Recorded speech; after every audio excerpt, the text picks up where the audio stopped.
What's up, everybody? Rob DJville, another YouTube review, 3-in-1, 3 really nice scents. Recent acquisitions. I think you guys would really dig these scents. So let's get right into it. First scent, Emporio Armani Diamonds for Men. I don't know if you can check that out. This is actually a tester, and it's actually got the notes, I guess, that you should check out on this particular scent. It's got bergamot, cacao, cedarwood. Cacao being chocolate bean that they use to make chocolate. Front of the bottle, it's got the classic Giorgio Armani eagle on it. Sleek glass bottle, nice presentation, cool sprayer. Alrighty, a little info on this one. Came out in 2008. The perfumer behind this one is Jacques Cavalier. What does it smell like? It smells like chocolate. The cacao is what shines on this one. You do get the bergamot in this one.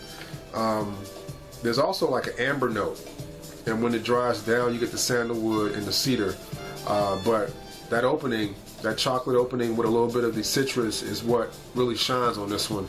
And I think this is what everybody is going to gravitate to. Performance wise, I think it's average performance. I've worn it a few times and I think I get about 6 hours out of it. Projection wise, I can't really say. I mean, I wear it in the office and I don't over apply. I think I just put just enough on to where I can smell it. I haven't gotten any compliments on it, but I do know that it's a very, very nice smelling scent. Maybe when the weather warms up where I am, I'll get a chance to wear it out and maybe be in a situation where somebody may notice it, and I can kind of tell you, if I get compliments on it. But it's a very nice fragrance. I think you may like it. I think this could be an anchor in your collection because it's the chocolate smell without being overly sweet. With that citrus note in there, it's a little different. I mean, you tend to now see a lot of the chocolate with the vanilla, with the cinnamon, very, very sweet, gourmandish stuff, and this one is not really like that. So I welcome you to check it out, give it a try. Price wise, I got this on eBay. I outbid somebody at the last moment. I think I got it for I think I paid maybe $45 for it, which is a good deal. That was $45 shipped. I think this one goes for like 55 to 75. So I did save some money on it.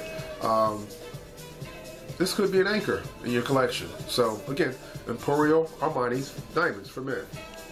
Pretty nice acquisition for myself, and I think you would like this and could use it in your collection. So if you get the opportunity, check it out.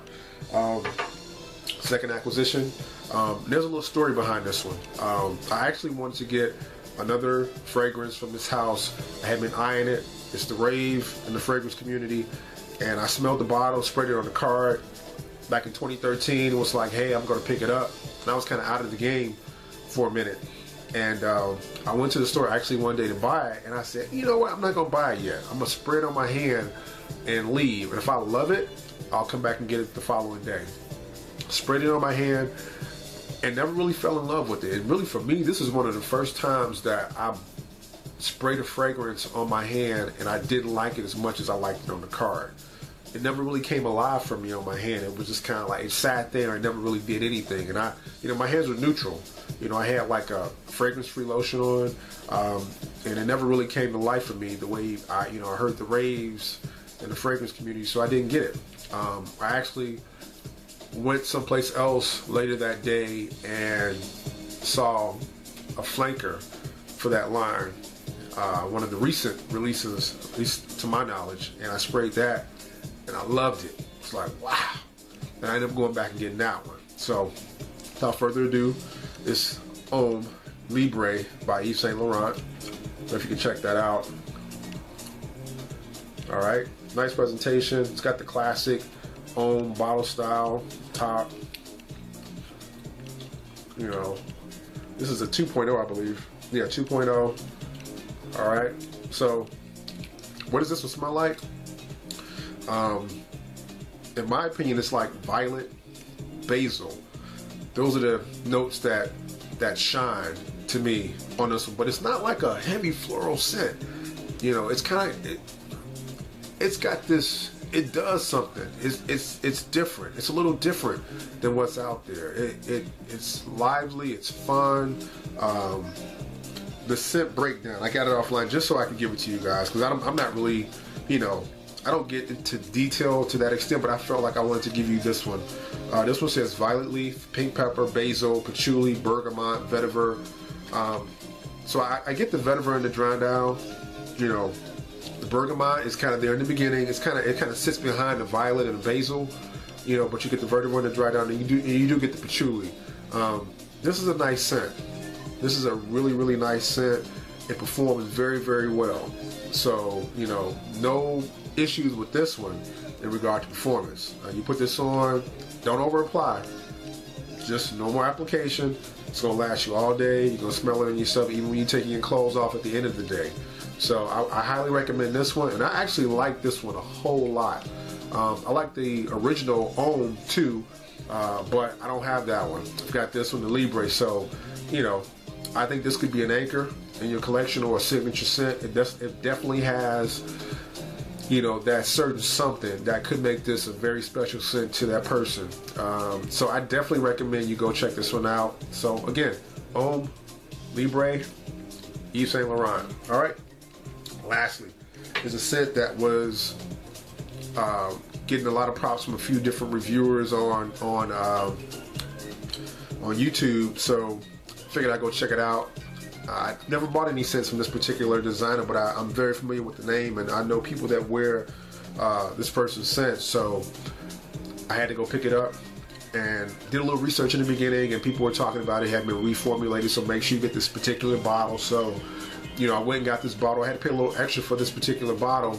Don't know if it makes that much of a difference, because I've never owned the scent, so I can't say myself for certain it doesn't smell like it used to, or it smells worse, or what have you. But the scent is Chic for Men by Carolina Herrera. I don't know if you can make that out.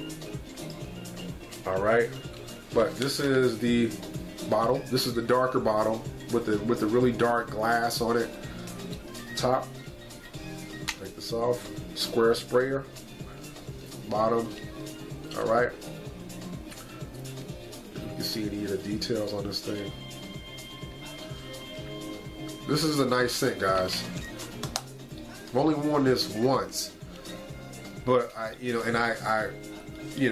to be honest, I had a cold, so I can't really speak on performance all that much. But I do know I was still able to smell the scent, and I can tell you this is a really great scent. I know this was like, you know, put out there as like this chic, progressive, forward, you know, man with style. All of those things were kind of like used in the campaign ad for this one, and you know, I kind of agree. What this one smells like is melon. The melon is what really shines in this. I mean, you get some other things going on, but the melon is what really, you know, was like, wow. Because people were saying this has got like this watermelon note in it, and I smelled it, and I was like, wow, this does have a really nice melon hit. I don't know if I could say, you know, this is, you know, watermelon or what type of melon it is, but I mean, it's definitely a melon note that you get in this scent, and I think it smells very, very nice. So again, guys, unfortunately with performance, I can't really comment on it, but supposedly this is the version that you should get if you're going to go out and pick it up. To give a scent breakdown, this is what's on this one. They say melon, lemon, cinnamon, tonka bean, sandalwood. What I got was the melon with a hint of lemon in the background. When it begins to dry down, you begin to start to get the cinnamon, tonka bean, and sandalwood. So those are really all very pleasing, you know, notes to have in a fragrance, and it's different with that melon in it. So I think it's blended very well. You know, maybe I'll do a follow-up in the future on this one, but I think this is a great scent so far. So again, price-wise, I paid $50 for this. I paid $49.99 just because I wanted to make sure I got the original formulation based upon everything that I was reading online. So I managed to get this from somebody on eBay, and it's 3.4 I like it so far. You know, I recommend you going and try to check this one out. Do your research. This could be a definite anchor. That melon, that's something different. I think this would be a scent that would be very appealing to women on their guy, and I think it's a nice one. So hey, Chic by Carolina Herrera, I highly recommend it. You know, last thing I forgot to give you guys the noses on this one, and I kind of feel like, you know, it's important if you getting into collecting to actually know who the noses are on scents, because that can kind of help you find scents that you like if you want to follow a particular perfumer. You know, see what they're doing. I mean, because these guys do designer and niche. So for the Armani Diamonds, it's Jacques Cavalier. For the Yves Saint Laurent owned Libre, it's Olivia Page or Pogue, I'm sorry, and Carlos Benenam.